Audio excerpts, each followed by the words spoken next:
The Dragon Court made Elara Wren wash the Black Sun armor because they believed low-born hands deserved to burn. The armor had not been touched since Prince Kaelin died inside it. 7 years had passed, but the relic still stood in the center of the Ashen War Hall, as if waiting for another body to fill it. Black dragonsteel plates hung on an iron frame beneath a broken sun banner, each piece charred at the edges, each scale-shaped curve dull as burned bone. No servant polished it, no priest blessed it, no soldier dared look at it too long. The court said the armor had killed the prince. Elara had heard the story all her life. Prince Kaelin had ridden into the Western War wearing the Black Sun armor, proud and golden and beloved.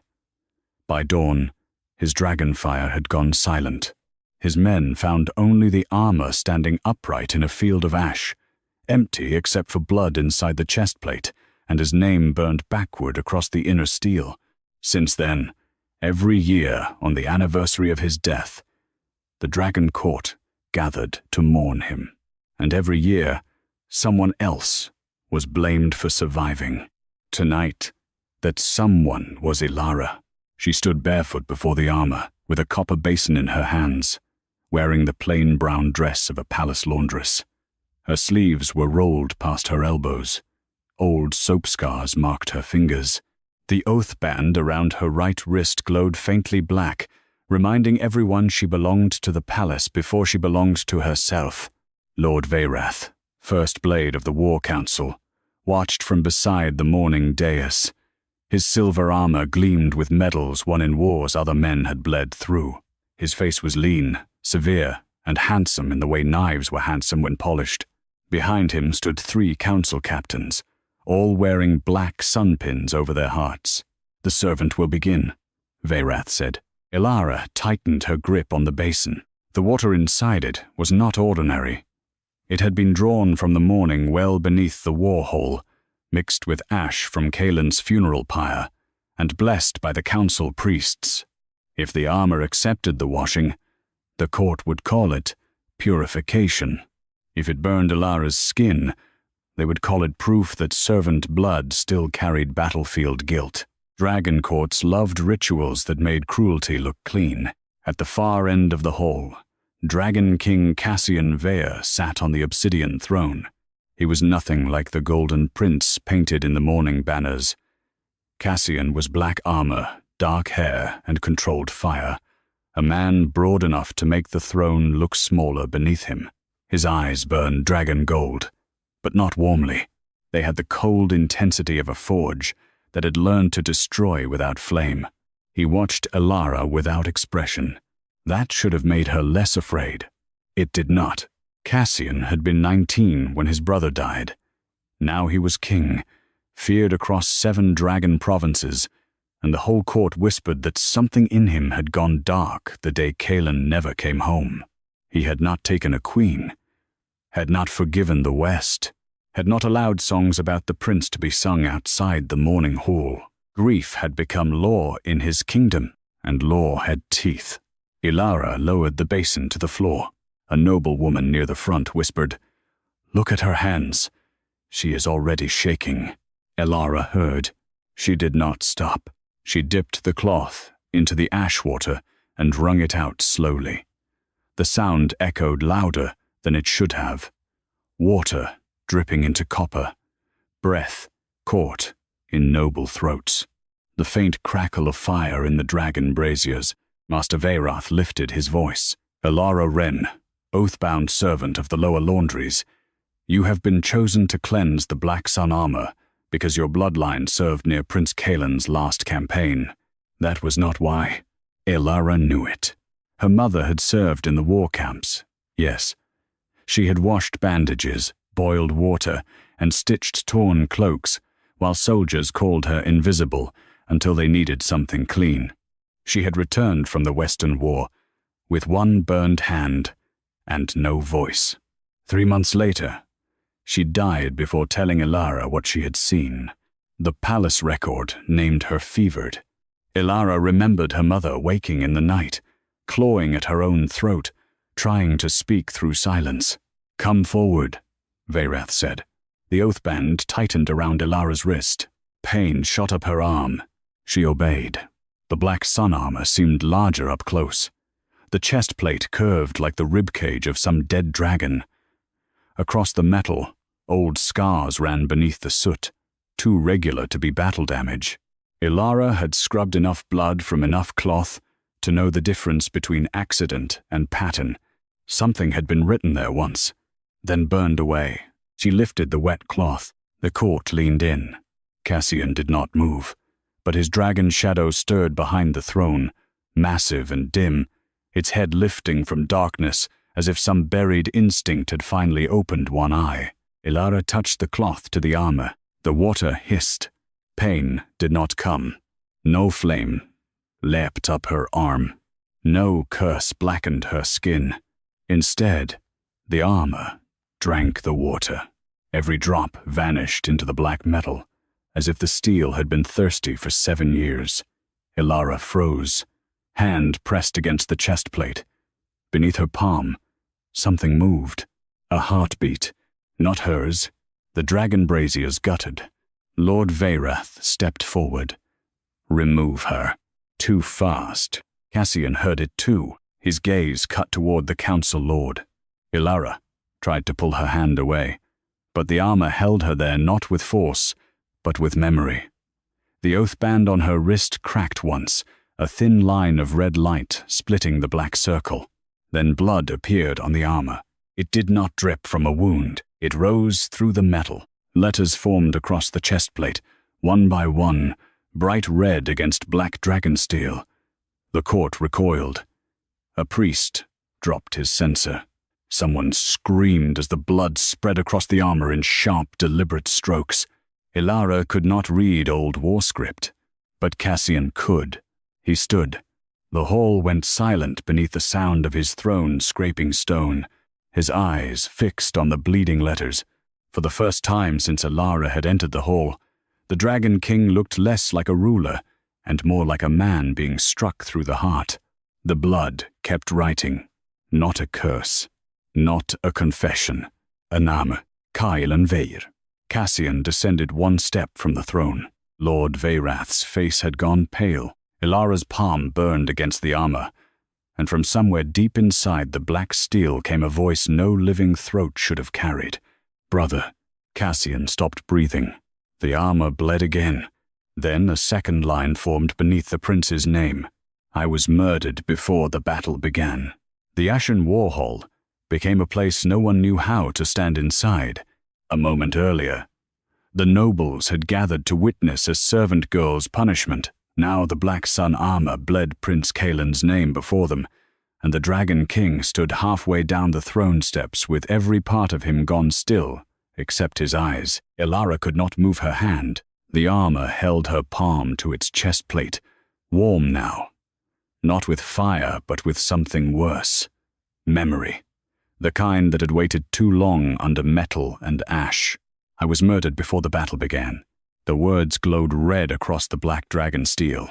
Then the blood sank into the plates and rose again in new lines. Cassian took another step. Read it. No one answered. Lord Veyrath's jaw tightened. Your Majesty, old armor bleeds old grief. This relic has been unstable since the prince's death.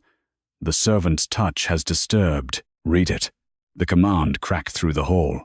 A war priest with trembling hands stepped closer to the armor. His face had lost all color beneath the soot marks painted on his brow.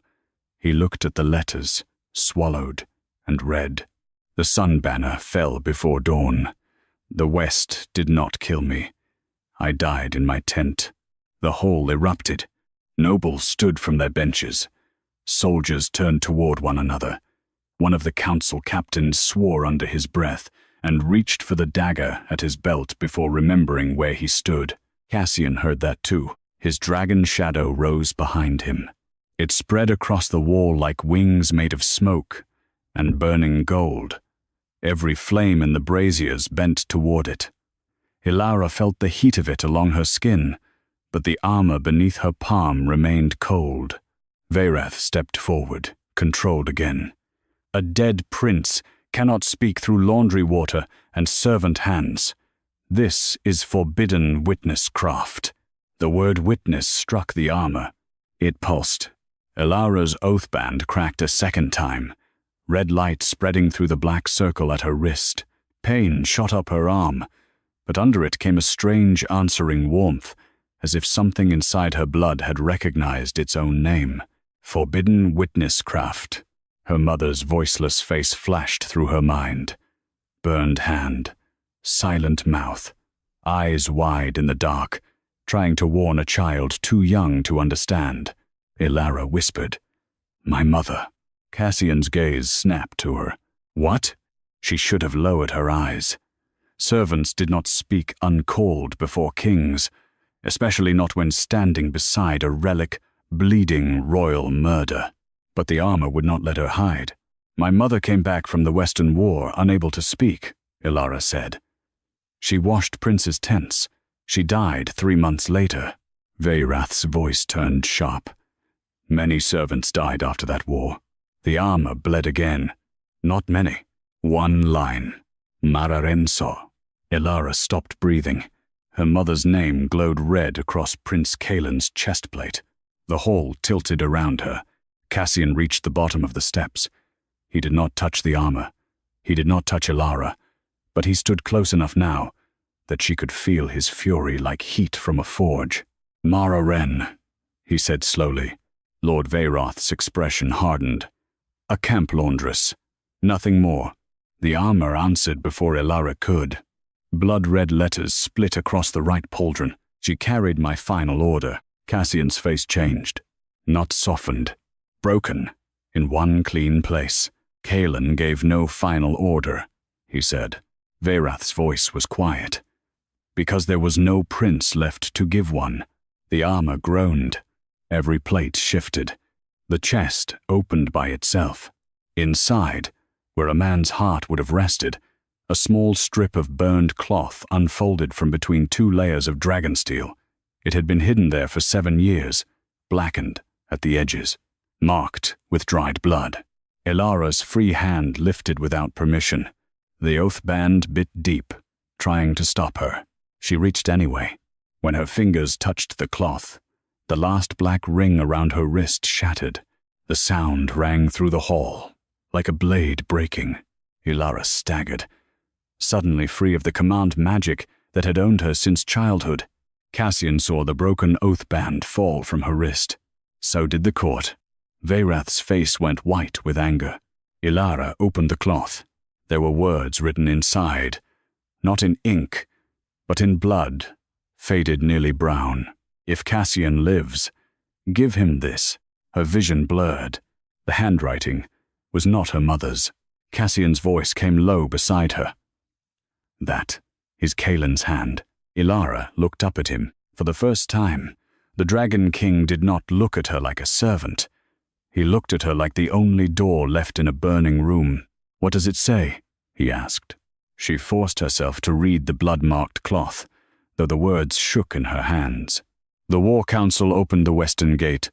Veyrath sold the route. If I die, trust the girl who carries Elara Wren's blood. Her line can make armor confess what soldiers bury." A sound passed through the hall. Not a gasp. Fear becoming public. Lord Veyrath drew his sword. Cassian turned. The dragon shadow behind him opened its jaws. But Veyrath was not aiming at the king. He lunged for Elara. The Black Sun armor moved first. Its empty gauntlet snapped from the frame and caught Veyrath's blade in midair. Then the armor bled one final word across its open chest. "Traitor." Veyrath's sword shattered against the empty gauntlet. Steel fragments scattered across the black floor like fallen stars. The War Council Lord stumbled back, his face stripped of every polished lie he had worn into the hall. Around him, soldiers reached for weapons, then froze when the Black Sun armor turned its hollow helm toward them. No living man stood inside it. Still, every piece of dragon steel moved with purpose. The gauntlet released the broken blade. The arm lowered. Blood-red light crawled along the armor's seams, gathering where Prince Kaelin's name still glowed across the chest plate. Elara stood beside it with the burned cloth clutched in both hands, her broken oath band lying at her feet like a dead snake. Her wrist felt strangely light without it, too light, as if freedom had weight of its own and her body had not yet learned how to carry it. Cassian stepped in front of Veyrath, not between the Council Lord and Elara, but at an angle that placed them both within his reach. "Give me one reason," the Dragon King said. His voice was quiet. That made it worse. Veyrath looked past him toward the court. "Your Majesty, think." An empty armor moves. A servant girl touches a relic, and suddenly your dead brother accuses the men who held your kingdom together after his death. This is exactly what witness blood does. It bends grief until kings mistake it for truth. The words worked. Elara felt the whole shift. Not fully, not enough to save him, but enough to remind everyone that fear did not need proof to survive. It only needed a familiar target. Servant girl, forbidden blood, witnesscraft. Cassian's jaw tightened, his dragon shadow lowered behind him, smoke and gold fire curling along the wall. Elara heard herself speak before courage could leave her. "If I could bend grief," she said, "I would have bent mine into something useful years ago." Every face turned toward her. She should have stopped. She did not. My mother died without a voice. I washed noble sheets with hands that still smelled like her fever. I wore an oath band because the palace said servant daughters owed service for servant mothers. If I could command dead armor, Lord Veyrath, I would not have waited 7 years to make one piece of metal say her name. Silence followed. The black sun armor pulsed once beneath her words. Cassian looked at her then, and the anger in his face changed shape. It did not soften.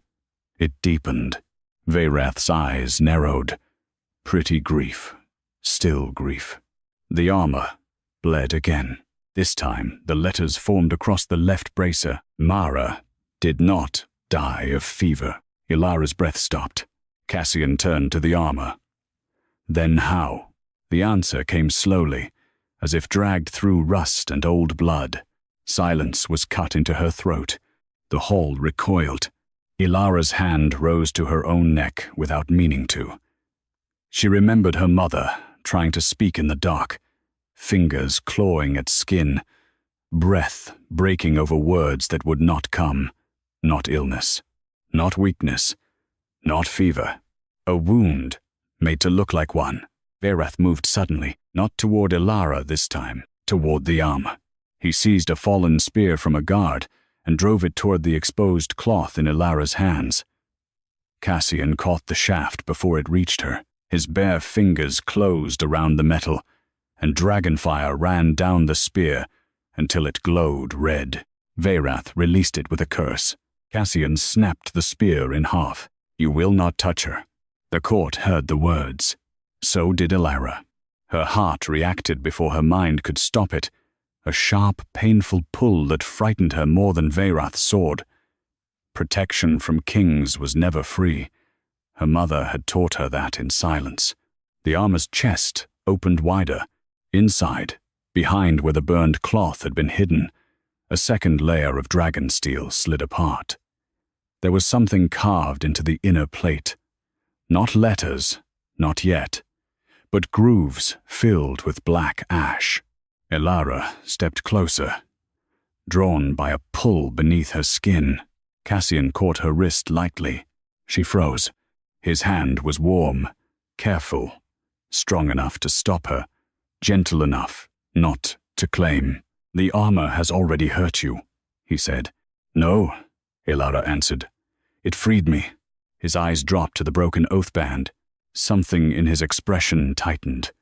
Guilt, perhaps, or the beginning of it. Elara pulled her wrist back, and he let her. She placed her palm against the inner plate. The grooves filled with red. A battlefield appeared in the air above the armor. Not the glorious Western war painted on banners, not dragon fire over enemy walls. This battlefield was a command tent before dawn, lit by one dying lamp. Prince Kaelin stood inside it alive, blood on one sleeve, his golden hair dark with rain. Across from him stood Lord Veyrath and 3 War Council captains. Between them knelt Elara Wren, Elara's mother. Her hands were bound, but her back was straight.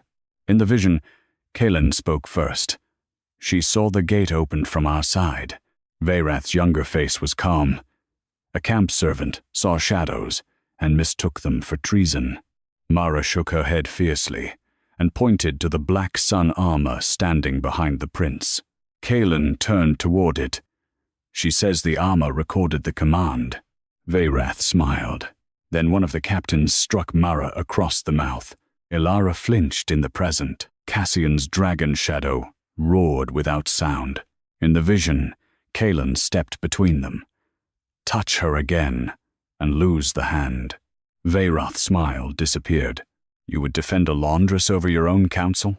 I would defend the truth over men hiding behind my banner. The words hit the hall like falling stone. Cassian looked at his brother's ghost with raw pain in his eyes. The vision shifted. Kaelin moved to remove the black sun armor, but Veyrath drew a dagger made of dark dragon bone. Mara screamed. Soundlessly, the dagger went into Kaelin's back. The hall erupted. Elara could not look away as the prince staggered, one hand gripping the armor stand, blood spreading across the black plates. He turned once, not toward Veyrath, but toward Mara. Run, he said. Then the council captain seized her. Veyrath leaned close to the dying prince. History needs a battlefield, Your Highness, not a servant girl. The vision shattered. Blood poured down the black sun armor in bright lines. Cassian stood motionless. Then his dragonfire went black.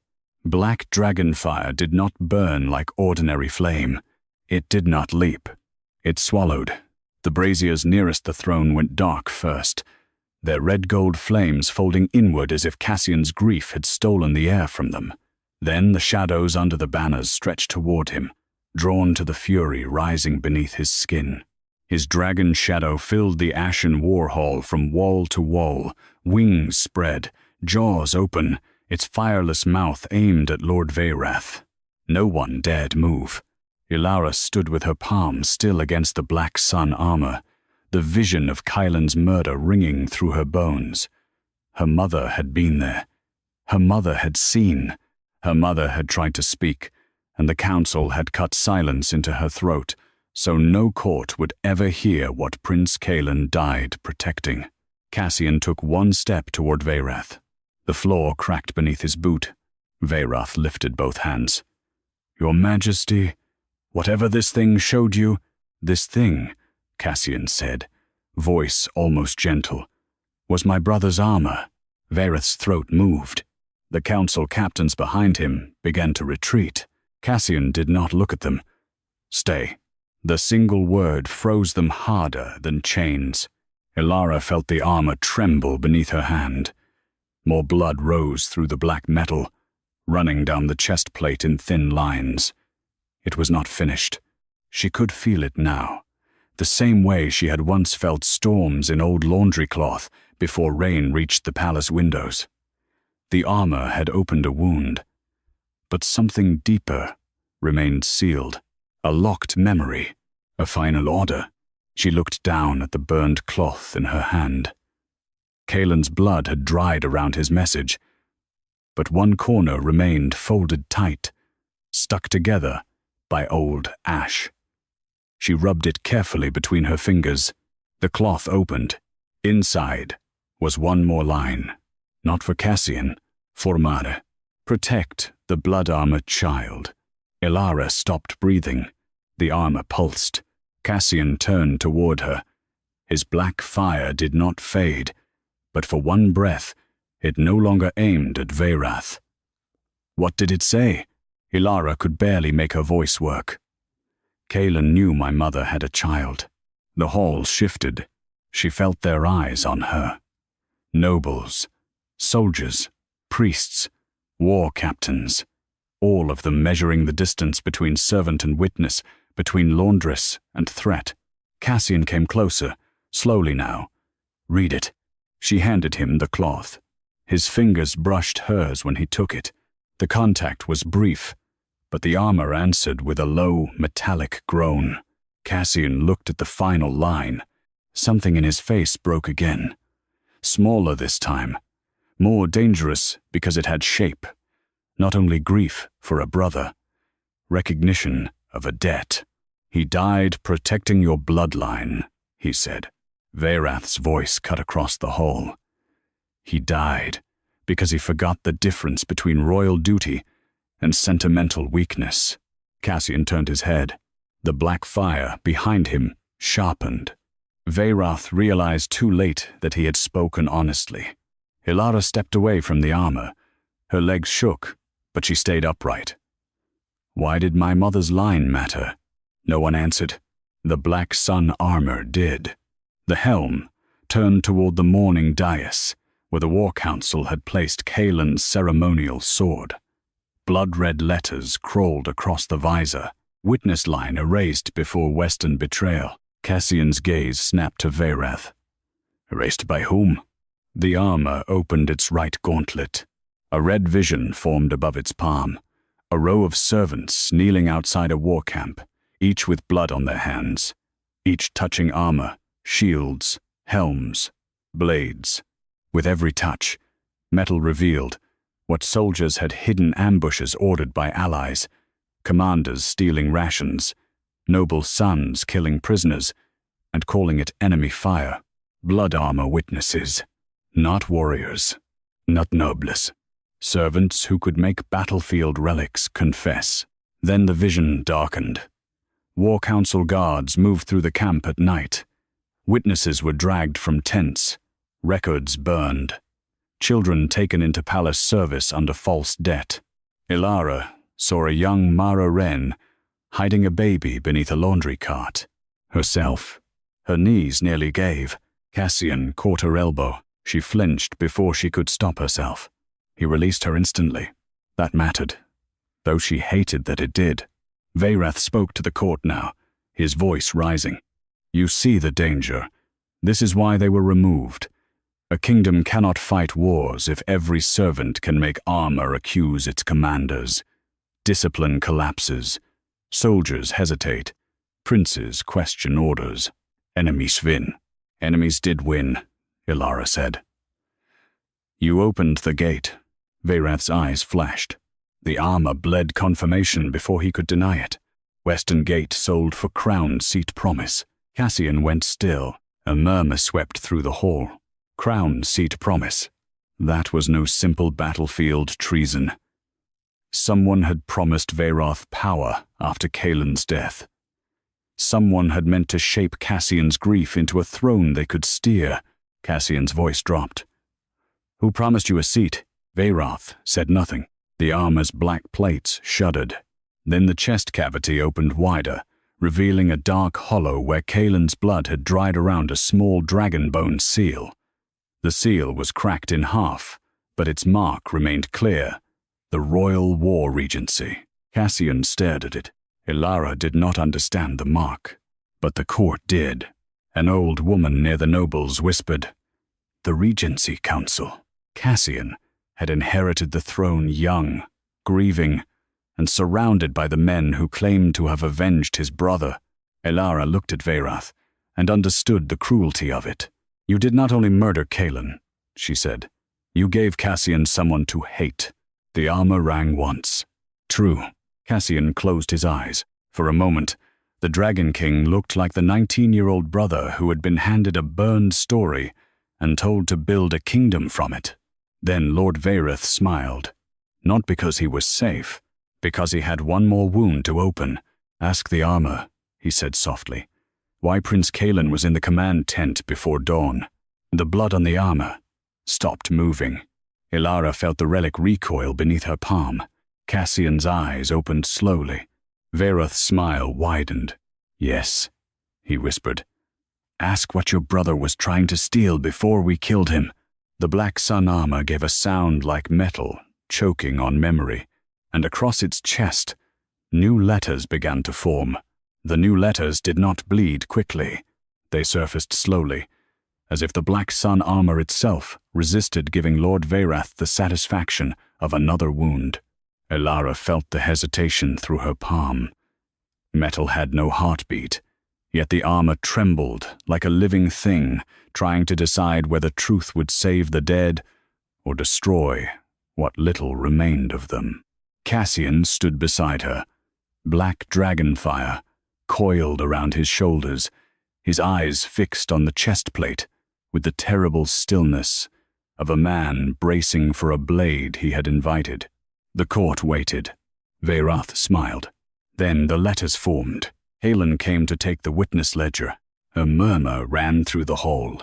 Cassian's face hardened. "What ledger?" Veyrath's voice slid into the silence. "A forbidden record, Your Majesty.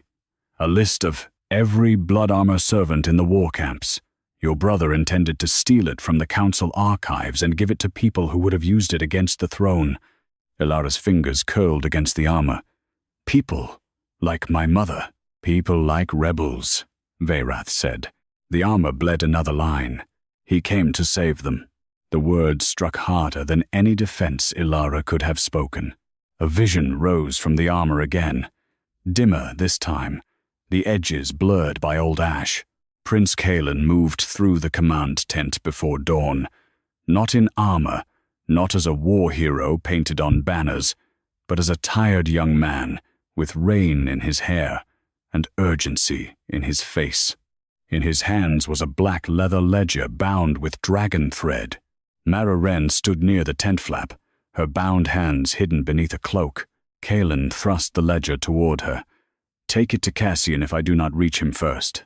Mara shook her head, terrified. "He will believe you?" she whispered.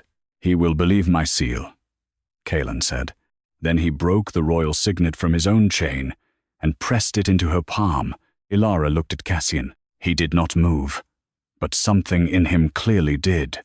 The grief he had carried for 7 years shifted under the weight of one impossible fact. His brother had tried to leave him the truth, and the court had buried it before it could reach him. In the vision, Mara clutched the ledger and signet to her chest. "What if they find my child?" she asked. Calen's expression softened. "Then I will make sure your child has a kingdom worth surviving." The vision flickered. Veyrath's voice cut in. "Touching, conveniently noble. But the ledger never reached you, did it, Your Majesty?" Cassian turned toward him. "Because you took it." "No," Veyrath said. "Because your brother hesitated." The armor froze. Elara felt the old metal recoil. Cassian's eyes narrowed. "Show me." The black sun armor resisted for one long breath. Then the memory continued. Calen moved toward the tent entrance with Mara behind him, but the sound of horns rose outside 3 sharp blasts, the signal for enemy breach. He stopped. Mara begged him to run. Instead, he looked toward the battlefield, and then toward the ledger. The prince was caught between saving proof and saving soldiers. He turned back, not away from truth, toward war. "I can still close the western gate," he said. Mara grabbed his sleeve. "If you go out there, they will kill you before you reach it. If I do not, hundreds die before sunrise." The vision showed the choice in his face. Not weakness, not betrayal. The agony of a man trying to save too much with one life. Calen pushed the ledger fully into Mara's hands. "Hide it. If Cassian lives, truth can still find him." Then he reached for the black sun armor. The vision shuddered. Veyrath stepped out from the shadows with the 3 council captains. "You always did love dying nobly," he said. The memory broke before the dagger struck again. Elara drew in a shaking breath. Veyrath spread his hands toward the court. "There. Your prince chose battlefield glory over witness proof. He left a servant woman carrying treasonous records and ran toward a gate he could not close. We made a hard decision after that." Cassian's voice was nearly soundless. You murdered him in his tent. We prevented a prince from handing forbidden military records to a camp laundress. Elara stepped away from the armor then. Her fear did not leave. It changed, became sharper, cleaner. You are still trying to make murder sound like administration. The court heard her. A few nobles looked away. Veyrath did not. And you are still a servant girl who believes blood on metal can run a kingdom. No, Elara said. I believe blood on metal remembers what men in councils forget on purpose. The armor rang. Cassian looked at her, and for one dangerous moment the hall seemed to narrow around them. Servant and king, both standing beside the relic that had carried their dead. His face did not soften, but his fury no longer burned blindly. It had begun to see. Where is the ledger? He asked Veyrath. The council lord smiled again. That was answer enough. Elara turned back to the armor. Where did Mara hide it? The Black Sun armor did not answer with letters. It opened. Every plate loosened from the iron frame and separated with a sound like scales unfolding. Beneath the chest cavity, under layers of charred dragon steel, a narrow hollow appeared. Empty. Veyrath laughed softly. Did you expect your mother to be clever enough to outwit war captains? Elara stared at the empty hollow. Then she noticed the shape of the space. Too narrow for a ledger, perfect for a signet. She looked down at the broken oath band lying near her feet. The inner side of the black metal ring had split open when it fell. Something small glowed inside it. Elara knelt. The hall watched as she picked up the broken band that had chained her since childhood. From its cracked center, she drew a tiny dragon signet, blackened with age, but still marked with Prince Kaelin's seal. Her mother had hidden the prince's proof inside the very band the palace used to enslave her daughter. Cassian stared at the signet. The armor bled one final line across the open chest.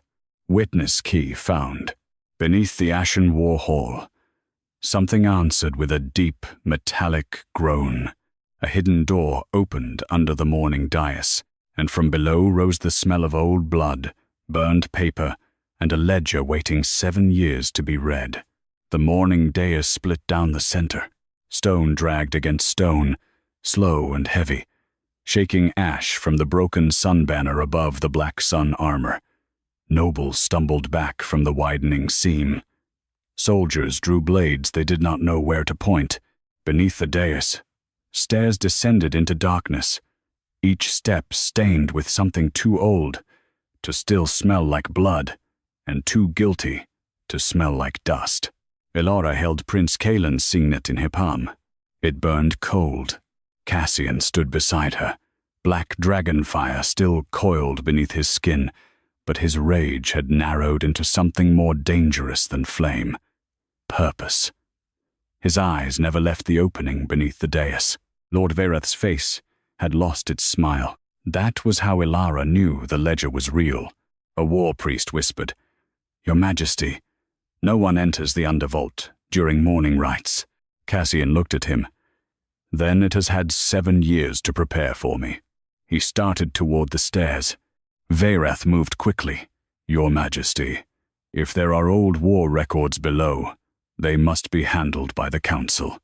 Battlefield ledgers contain names of spies, informants, dead scouts, living heirs, and murdered witnesses," Elara said. The council lord's eyes cut to her. Cassian's voice was quiet. "She comes with me." The hall reacted sharply. A servant entering the undervault beside the Dragon King was not simply improper. It was impossible, the kind of thing court law had been built to prevent, before anyone ever imagined needing to say it aloud. Elara should have felt triumph. She felt only the weight of the signet and the memory of her mother hiding it inside a chain. Cassian looked at her. "Will you?"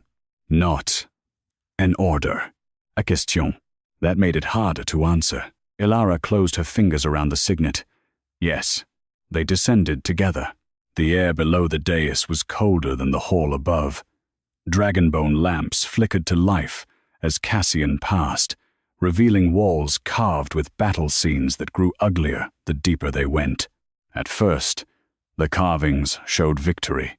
Dragons over enemy banners, princes leading soldiers, councils receiving tribute. Then the images shifted. Servants kneeling beside armor, witnesses pressing bloody hands to shields, children hidden under carts, war captains burning records while black sun pins gleamed on their chests. Elara stopped before one carving. A woman with a burned hand held a baby beneath a laundry cart, while a prince placed a signet into her palm. Mada, Kailan, Elara. Cassian saw it too. His face tightened. This was carved after the war. By whom? The wall answered with a groan. A thin red line appeared beneath the carving. Witnesses carve what mouths cannot survive. Elara touched the words with trembling fingers. The stone warmed beneath her skin. At the bottom of the stairs stood a circular chamber filled with armor. Not ceremonial armor, battlefield armor. Helms split by blades, breastplates pierced through the back, gauntlets with finger bones still fused inside, shields blackened by dragonfire. Each relic stood on an iron frame, silent and waiting. In the center of the chamber rested a black leather ledger on a stone table. Its cover was bound in dragon thread. Across it lay 3 locks, one shaped like a dragon crown, one shaped like a black sun, one shaped like an open eye. Cassian approached first. The crown lock opened for his blood without being cut. One drop from his thumb fell onto the metal, and the dragon crown split apart with a soft click. The black sun lock turned toward the stairs above, toward Veyrath. Cassian looked up. The council lord had followed them down after all, with 2 captains behind him. Veyrath's expression was calm again, but sweat gleamed near his temple. You will need the war council seal. Cassian's dragonfire rose. Elara stepped forward before it could become violence. No, the armor said witness key. She lifted Karlan's signet. The open eye lock flared red. Not the black sun, the eye. When she pressed the signet into it, the lock opened. The black sunlock cracked by itself. The ledger did not need Veyrath. It had been waiting for the witness line. Elara opened the cover. Every armor in the chamber bled at once. The sound was horrible. Not a splash, not a scream, but hundreds of old truths waking through metal. Red letters crawled across breastplates, helms, shields, and blades. Names appeared everywhere. Soldiers murdered by their commanders, servants silenced after seeing treason, scouts abandoned so the council could sell roots, villages burned and renamed enemy nests. Cassian stood surrounded by the history his court had hidden from him. The ledger's first page turned on its own. Prince Kailan Veyr murdered before battle by Lord Veyrath and the Western War Council. The second page turned. Elara Wren, throat cut to silence blood armor witness. Elara's knees nearly failed. Cassian caught her elbow again, careful as before. This time, she did not flinch. Veyrath drew a dagger from inside his sleeve. Cassian's head turned, but Veyrath did not attack either of them. He sliced his own palm and slammed it onto the black sunlock. The broken lock drank his blood. Every bleeding armor in the chamber went silent. Then the old council lord smiled with terrible relief. If the ledger has opened, he said, then so has the war oath beneath it. The stone floor split around the central table. From under the ledger rose a black iron throne made of melted weapons. Cassian's face changed. Elara whispered, "What is that?" Veyrath stepped back, eyes bright with old ambition. The seat promised to the man who survived the prince. The black iron throne rose inch by inch from beneath the ledger, dragging the smell of old war with it. It was not shaped for comfort. Melted swords formed its arms. Spearheads curved along its back like broken dragon spines. Black sun pins had been fused into the seat, hundreds of them, each one stamped with the same symbol Lord Veyrath wore over his heart. The thing did not look like a throne, meant to rule a kingdom. It looked like a reward, made for a traitor. Cassian stared at it, and Elara saw the final piece of his brother's murder settle into place. Prince Kaelin had not only been killed because he discovered treason, he had been killed because someone had promised the War Council power if Cassian inherited grief instead of truth. Veyrath stood beside the Iron Throne, with his bleeding palm held open. The Western lords were ready to fracture the kingdom, he said. Your brother was beloved, but soft. He would have exposed every useful arrangement in the war camps. He would have shamed the council, pardoned servant witnesses, and given enemies the map of our weaknesses. Cassian's voice was quiet. So you murdered him. So we chose the brother who could be forged. The words struck the chamber like a hammer. Elara looked at Cassian. He did not move, but his dragon shadow did. It spread behind him through the undervault, filling the walls with black wings and gold eyes. Yet even that shadow seemed wounded by what Veyrath had said. Chosen, forged, used. Veyrath smiled faintly. You became exactly what Ravengard needed. Feared, unforgiving, useful. Do not pretend Kaelin's death did not make you king. Cassian stepped forward. The armor around the chamber bled again. Not in words this time, in image. Elara saw young Cassian after the war, standing before Kaelin's empty armor, while Veyrath whispered beside him.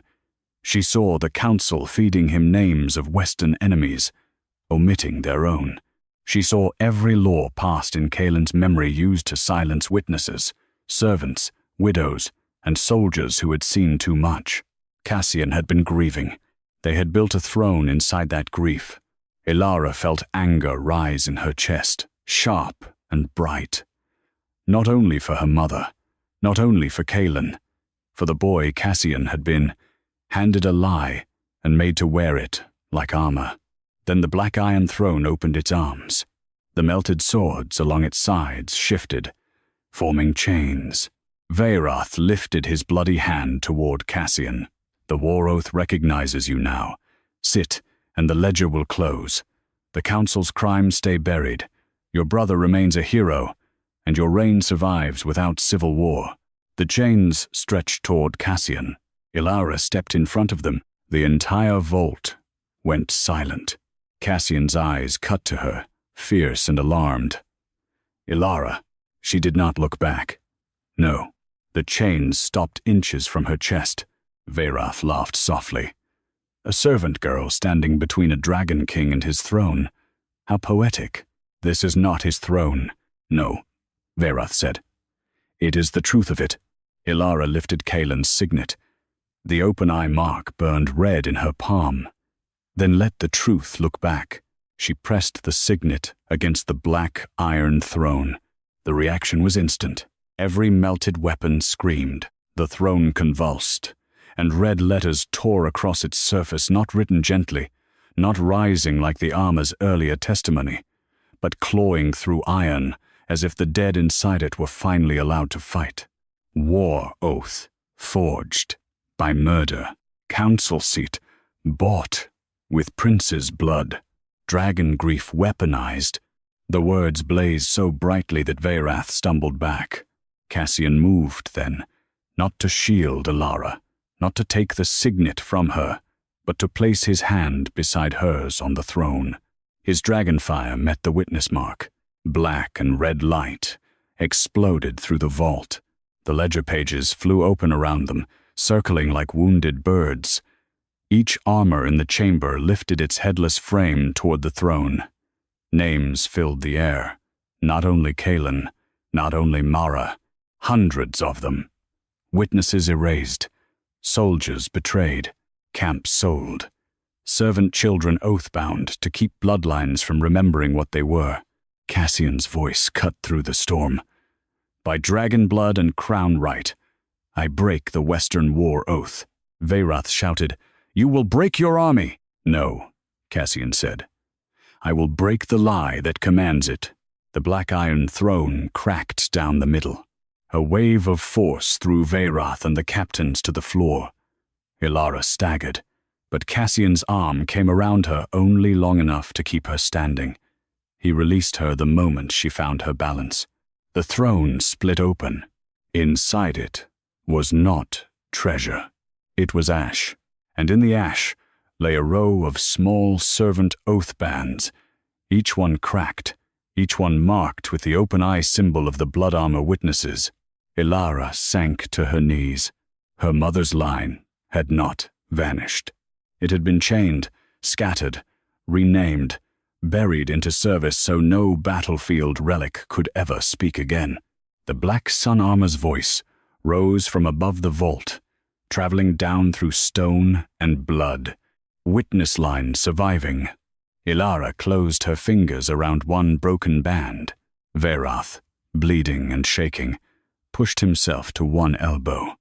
"If you restore them, every war Ravengard ever won can be questioned." Cassian looked down at him. Good. The word was colder than any execution. Then the Dragon King turned to Elara, before the open ledger, the cracked throne, and the armor of the dead. "What do you need?" he asked. The question moved through her more deeply than command would have. Elara looked at the hundreds of bleeding relics around them, at her mother's name on the page, at Kaelin's signet burning in her hand. "Bring the court down here," she said. "Let them read what they stood above." Cassian's mouth tightened in grim approval. Above them, the ashen war hall bells began to ring without hands. Not mourning bells, witness bells. The nobles descended into the undervault like people entering their own graves. No one wore arrogance well beneath the ashen war hall. The dragonbone lamps lit every face too clearly, stripping away feast paint, mourning veils, polished medals, and the false dignity of distance. Above, the court had stood over old crimes and called them history. Below, history looked back. Cassian came first, not on the throne, not above them, but beside Elara at the central table where the blood armor ledger lay open. The cracked black iron throne smoldered behind them, split down the middle, its melted swords bent outward like broken ribs. Around the chamber, hundreds of battlefield relics stood on iron frames, each bleeding red names through black steel. Lord Veyrath and the 3 war captains knelt in dragonfire chains before the broken throne. Elara held Kaelin's signet in one hand and the cracked servant oath band in the other. Her knees still wanted to tremble, but she did not let them. Fear had ruled her body for most of her life. Tonight, it could walk behind her. Cassian looked toward the gathered court. "Read." No one moved. His voice lowered. "You stood above this vault for 7 years mourning a lie. Now read what your silence fed." An older noblewoman approached first, pale beneath her mourning veil. She looked at the nearest breastplate. Blood-red letters formed across it as she came closer. Captain Oros opened the west gate for gold and regency favor. The woman covered her mouth. Another lord read a shield. 12 scouts abandoned after reporting council treason. A priest read a split helm and sank to his knees. Elara Wren named witness. Throat cut by order of Lord Veyrath. Elara closed her eyes once. The words hurt more when someone else read them aloud. Cassian heard the break in her breath. He did not touch her, but his presence shifted closer, a quiet wall of heat beside her. Veyrath lifted his head. Even chained, he was not finished. "You think public shame makes clean law? Open all of this, and every border lord will question every battle. Soldiers will doubt commanders. Servants will touch weapons and call themselves judges. Your army will rot from hesitation." Elara looked at him. "Your army rotted when you taught it murder could be filed as victory." A murmur crossed the vault. Cassian's dragon shadow stirred. but he let her words stand without adding his own. The ledger turned a page by itself. Names rose in red light, circling the chamber. Elara Wren, Dovan Ash, Lucabel, Orin Grey. One by one, servant names appeared above the cracked oath bands inside the broken throne. Not all were dead. Some were marked as missing, some as transferred, some as palace-bound under false debt. Elara stared at them. "Where are they?" she asked. No one answered. The armor did.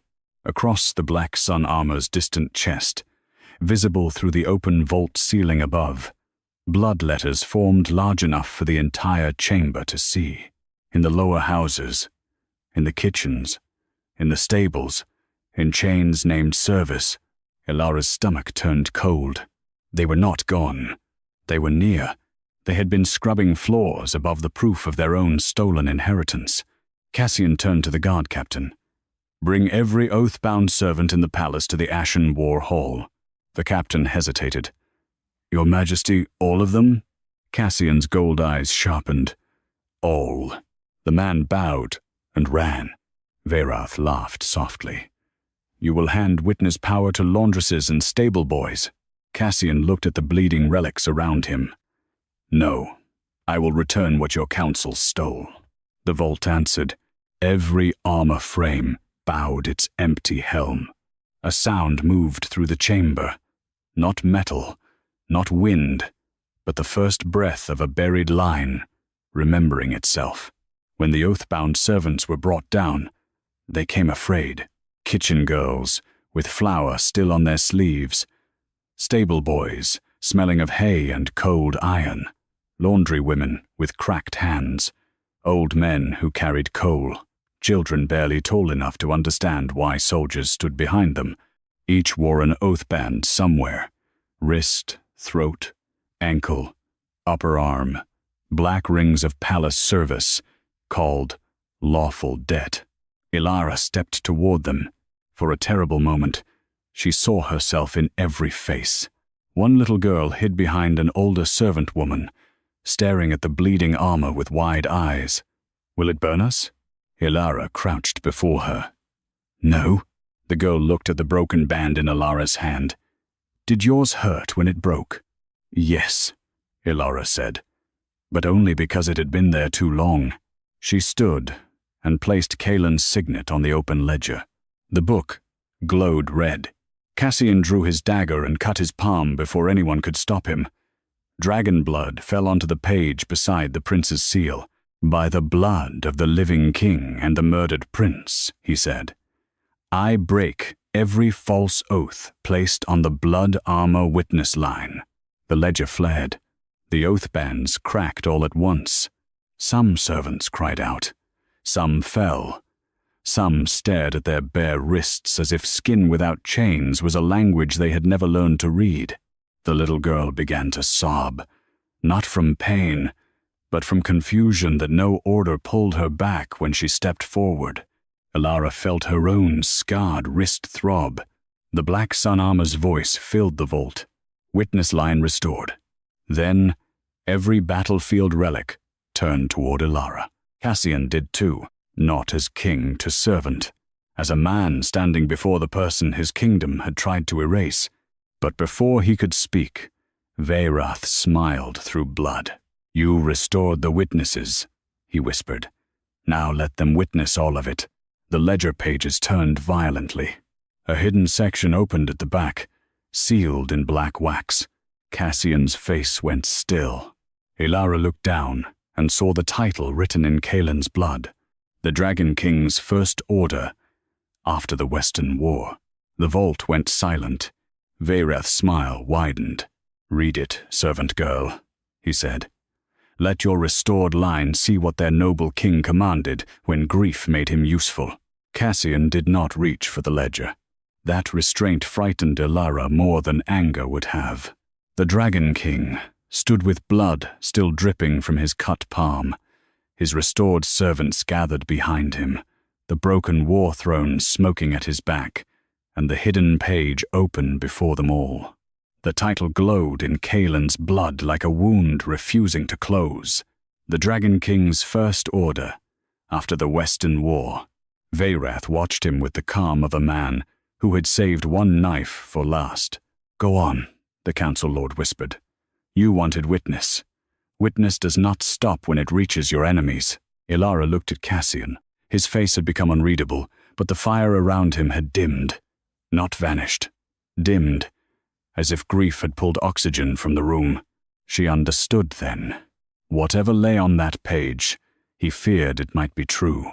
Not because he remembered it clearly, because men in grief could be made to sign anything if the right hand guided the quill. Elara placed her fingers on the ledger. The page warmed beneath her touch. Red letters rose, by order of Dragon King Cassian Veer. All surviving camp servants of the Western Front are to be bound under palace oath until witness contamination is contained. A sound passed through the vault. The freed servants looked at Cassian, some with fear, some with betrayal, some with the sick recognition of people who had just learned their chains carried a king's seal. Cassian closed his eyes. Elara felt the moment land inside him, not as accusation from Veyrath, as fact. Veyrath smiled. There, the great moral king, the grieving brother, the liberator of laundresses. Your first act after the war was to enslave them. Cassian opened his eyes. The gold in them looked raw. "How old was I?" he asked. Veyrath's smile faltered. Cassian looked at the ledger. "Show it." The blood armor ledger answered. A vision opened above the table. Cassian, 7 years younger, standing in the throne chamber with ash on his face and Kaelin's broken sword in both hands. He looked less like a king than a boy forced into a crown before his brother's blood had dried. Around him stood Veyrath and the Regency Council, speaking over one another in urgent, careful voices. "Witness contamination," younger Cassian repeated. Veyrath stood at his shoulder. "A dangerous servant practice. Your brother's armor was compromised by it. Until we know who helped the West, all camp servants must be bound for investigation." Young Cassian stared at the order. His hand shook. "Kaelin trusted servants," he said, "and that trust killed him." Veyrath replied. The vision showed the lie entering him. Not fully believed, not questioned either, just placed into grief, while grief was still soft enough to shape. Young Cassian signed. The quill scratched across parchment. The servants behind Elara watched in silence. The vision faded. Veyrath lifted his chin. "Do not polish it," he signed. Cassian turned toward the oath-bound servants his order had chained. His voice, when it came, was lower than Elara had ever heard it. "Yes," he said. "I did." No defense followed. No claim that he had been young. No explanation that he had been deceived. No royal language to soften the damage. "I signed what chained you," he said. "The lie was Veyrath's. The seal was mine." The vault held still. Elara felt something inside her loosen with pain. She had expected denial. She had prepared for it. A king defending his own innocence would have been easier to hate. Cassian looked at her then. "I cannot undo that by killing him." Veyrath's expression changed. Cassian looked back at the ledger. "So I will undo it in law." He placed his bleeding palm on the page. Dragonfire spread through the ink, not destroying it, illuminating it. The order did not vanish. Instead, new words burned beneath it, revoked by the living crown, named as unlawful, witnessed in blood. Reparations, owed. The oath bands at the servants' feet melted into red ash. The little girl who had asked if breaking hurt stepped forward and touched her bare wrist again, as if making sure it remained hers. Veyrath surged against his chains. "You cannot build law from shame." Cassian's answer was cold. "Watch me." Elara lifted Kaelin's signet beside his hand. The ledger flared brighter. Every armor in the vault turned toward the kneeling council. The black sun armor above them bled one final testimony down through the open ceiling. Murder named. Witness restored. False order revoked. Judgment remains. Cassian faced Veyrath. Lord Veyrath, first blade of the War Council, you will stand trial before the restored blood armor witnesses, the families of the dead, the soldiers you betrayed, and the servants you bound. Your captains will name every noble who bought silence with war gold. Veyrath laughed once, broken and furious. And if half your army refuses? Cassian stepped closer. Then half my army has been marching under a dead man's lie. Elara watched the court absorb it. Not victory, not peace, but the first terrible shape of a kingdom being forced to remember. The ledger's pages turned again. Slower now. A blank page appeared. At its top, red letters formed. Blood armor witness of the restored line. Beneath it, a space waited. Elara knew before anyone said it. Cassian did too. He looked at her, and this time, every person in the vault saw him hesitate not because he doubted her, but because he understood what asking would cost. The choice is yours, he said. Elara looked at the servants behind her, at the armor of the dead, at her mother's name, at Kaelin's seal, at the order Cassian had signed, and then publicly condemned with his own blood. For most of her life, others had written her name where they wanted it. On-duty rolls, debt ledgers, laundry lists, oath records. She took the quill from the table. Her hand trembled. Only once. Elara Wren. The moment the last letter formed, every battlefield relic bowed its empty helm. Above them, the black sun armor released a breath of red light, and somewhere inside the metal, Prince Kaelin's voice whispered one final time, "Now let Cassian live with truth." The undervault did not cheer. Truth had no victory song there, only the low drip of old blood from awakened armor, the breath of freed servants who did not yet know what freedom required of them, and the faint ringing of Kaelin's final words inside the black sun armor. Now, let Cassian live with truth. Elara stood before the open ledger, with her name written in red witness script, her hand still gripping the quill. Every battlefield relic had bowed its empty helm to her. Every servant oath band lay broken. Every noble in the vault had seen the order Cassian signed, and the blood with which he revoked it. Still, no one moved, because the next step was no longer memory. It was consequence. Cassian looked at the restored servants first. Every person bound by the Western servant order is released from palace debt. Those who wish to leave will be escorted with coin, land claim, and royal protection. Those who wish to remain will serve by wage and choice. A kitchen woman began to cry. An old coal carrier sank to his knees, not in worship, but because his legs seemed to forget what standing without chains meant. Elara felt the weight of their eyes and almost stepped back from it. Cassian saw. He did not rescue her from the moment. That was the first wise thing he did.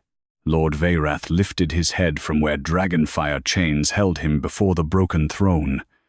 Blood streaked his temple, but his voice still carried the discipline of command, a pretty decree in a sealed vault. Wait until the barracks hear their victories were crimes.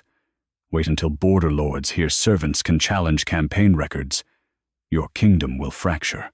Cassian turned toward him. No, it will bleed where you already cut it. And when enemies smell that blood, Elara answered before Cassian could. Then they will learn the difference between a wounded kingdom and a blind one. The armor rang. A few soldiers lowered their eyes. Cassian looked at her with something fierce and quiet. Not surprise, not admiration alone. Recognition. The kind that did not soften his power, but changed where he pointed it. Then the ledger turned one final page. At the top, red letters formed, Judgment of the First Blade.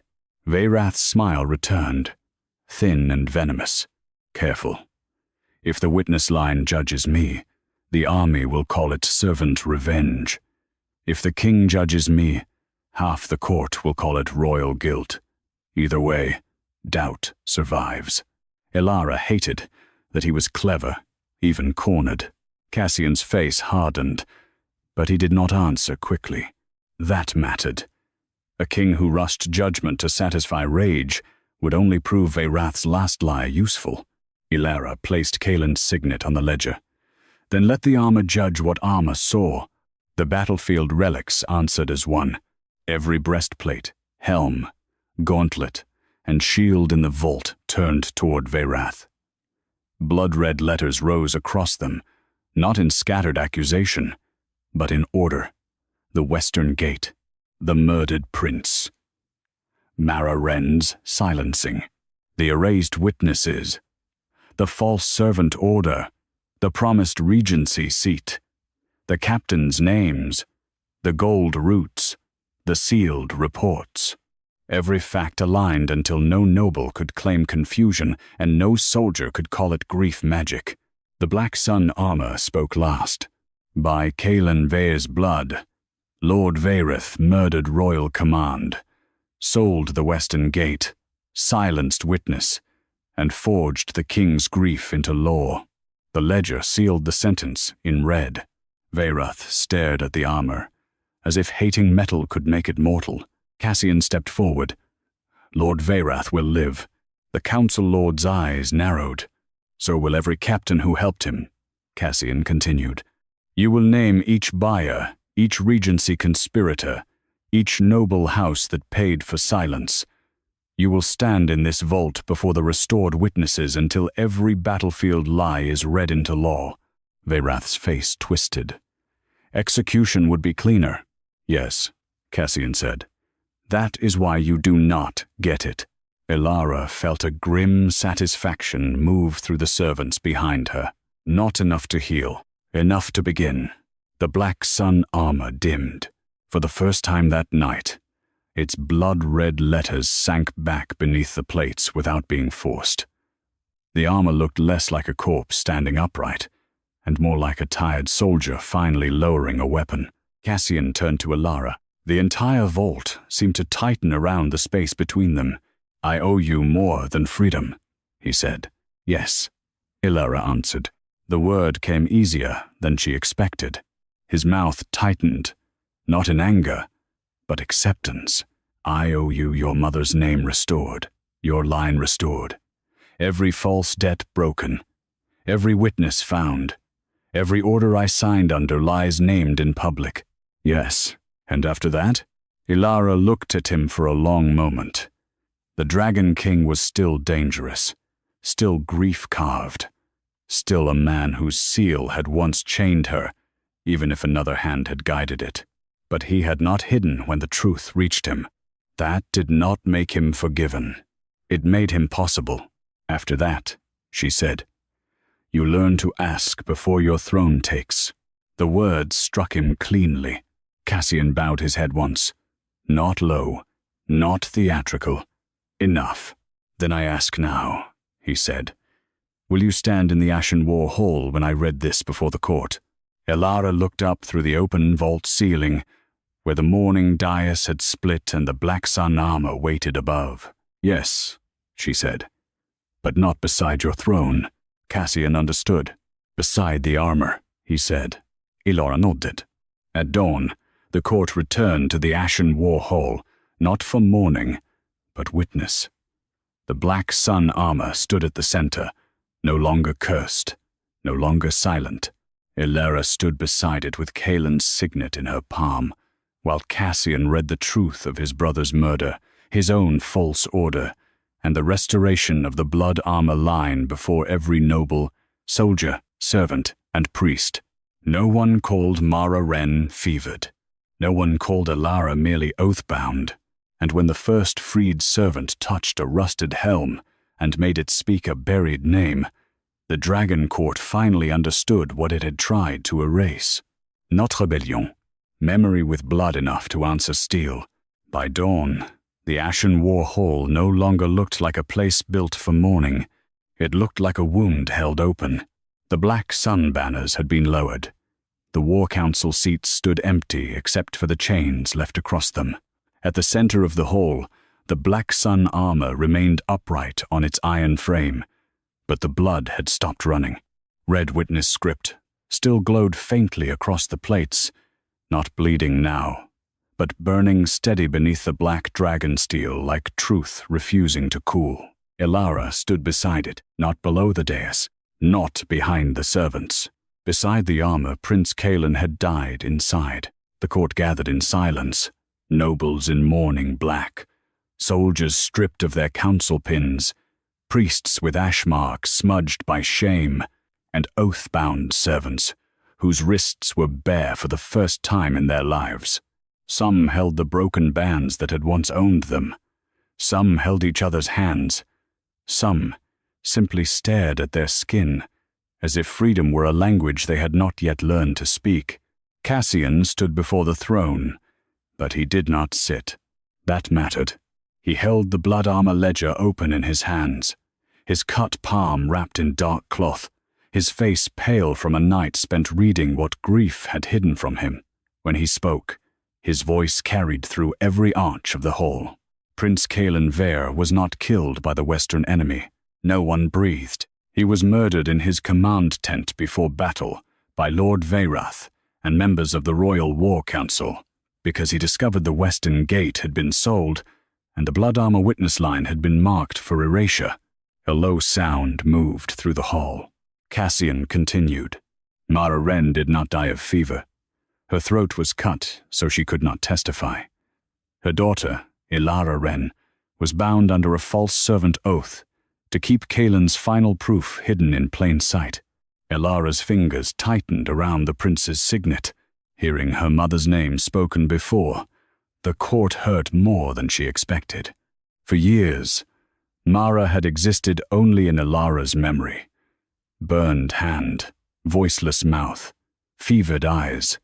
A mother trying to pass truth through silence. Now her name stood beneath dragon banners, not as rumor, not as servant record, but as witness. Cassian turned a page. My first order after the Western war-bound surviving camp servants under palace oath. That order carried my seal. The hall sharpened around him. He did not look away. I was deceived. I was grieving. I was young. None of that makes the order clean. The lie was Veyrath's. The seal was mine. I name it unlawful before the Dragon Court. The Black Sun armor rang once. Not loudly. Enough. A servant woman began to weep. Cassian lowered the ledger. Every false oath placed on the blood armor line is broken. Every servant bound by the Western Order is released from palace debt. Every witness child hidden in kitchens, stables, laundries, coal rooms, and border houses will be found, named, compensated, and given the choice to leave or serve by wage.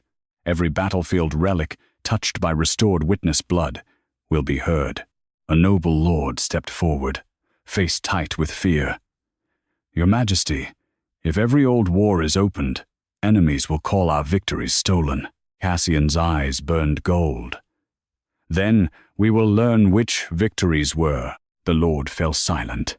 Guards dragged Lord Veyrath and the three captains forward in dragonfire chains. Veyrath's armor was torn, his silver medals blackened, but hatred still held his spine straight. You have given servants power over soldiers, he said. Elara looked at him. No. We have given the dead a way to answer soldiers. The armor glowed. Veyrath's eyes flicked toward it. For the first time, he looked afraid not of death, but of being recorded correctly. Cassian faced him. Lord Veyrath will live. He and every captain who served the Black Sun conspiracy will name every buyer, every regency conspirator, every noble house that traded silence for rank. Their testimony will be taken here, before the restored witnesses and the armor of the dead. Veyrath's mouth twisted. Execution would be kinder. Yes, Cassian said. That is why I deny it. The chains pulled Veyrath to his knees. No one applauded. Justice did not need cheering to become real. Then Cassian turned toward Elara. The hall turned with him. For most of her life, being watched had meant danger, a shouted order, a dirty task, a noble's disgust, a chain tightening around her wrist. Now every gaze waited for what she would become, and that frightened her almost as much as being nothing had. Cassian stepped down from the throne dais. He stopped before her. Not too close. I cannot give back what my court took from your mother, he said quietly. No, Elara answered. I cannot make Kaelin live. No, I cannot make the years you spent bound disappear. Her throat tightened. No. He accepted every no, as if each one belonged there. But I can make sure no king after me calls a chain lawful because it is convenient, he said. I can make sure Elara Wren's name is carved beside Kaelin's, not beneath it. I can make sure your line is restored, not as servants of the throne, but as witnesses no throne may silence. Elara looked at him for a long moment. The Dragon King was still dangerous, still crowned, still a man whose grief had once helped chain people like her, but he had stood before his own court and named his guilt without asking her to soften it. That did not heal everything. It made truth possible. I will stand as blood armor witness, she said, but not for your comfort. A faint, grim warmth touched his eyes. Good, and not because you allow it. No, Cassian said. Because we failed to stop you from surviving. The word struck something deep enough that Elara nearly looked away. She did not. The black sun armor opened its chest plate one final time. From within, red light rose, forming the shape of Prince Kaelin, not flesh, not ghost fully, but a memory freed from metal. The court dropped to its knees. Cassian did not. He stood trembling before his brother's echo. Kaelin looked at him first, then at Elara. Truth reached you, the prince said. Cassian's voice broke almost invisibly. Too late. Kaelin's expression softened. Late is not. Never. The echo turned to Elara. Mara kept the key. You opened the door. Elara's eyes burned. She should have lived to do it. Yes, Kaelin said. No excuse. No comfort dressed as command. Only agreement. Then the prince's red light dissolved into the armor, and the black dragon steel changed. The burned plates brightened at the seams. Not gold, not silver, but a deep, living crimson like dawn seen through closed eyes. The armor no longer looked cursed. It looked awake. Outside, bells began to ring through Ravengard. Not mourning bells, witness bells. Elara walked from the hall beside the black sun armor as servants, soldiers, and nobles parted before her. Cassian walked a few steps away, close enough to stand with her, far enough not to claim the moment. At the doorway, he stopped. If one day I ask you to stand beside me beyond witness, he said, it will not be as a king rewarding loyalty. Elara looked at him. His gold eyes held hers steadily. It will be as a man who knows your truth, came before my throne. Elara did not answer with love. Not yet. Love could not be pulled from a night of blood and confession like a sword from a sheath. It would have to be earned in quieter hours, in laws kept, names restored, chains broken, and choices respected. But she did not walk away from him either. Then become a man worth asking from, she said. Cassian bowed his head once. I will. Elara stepped into the morning. Behind her, the black sun armor stood beneath the broken sun banner, no longer bleeding, no longer silent. One by one, freed servants came forward to touch old helms, broken shields and rusted blades. The relics answered them in red light, not with screams, but with names. Elara Wren was the first carved into the new witness wall. Prince Kaelin was the second. Elara Wren was not carved beneath them. She carved the rest, and from that dawn forward, no battlefield in Ravengard could bury murder beneath glory again.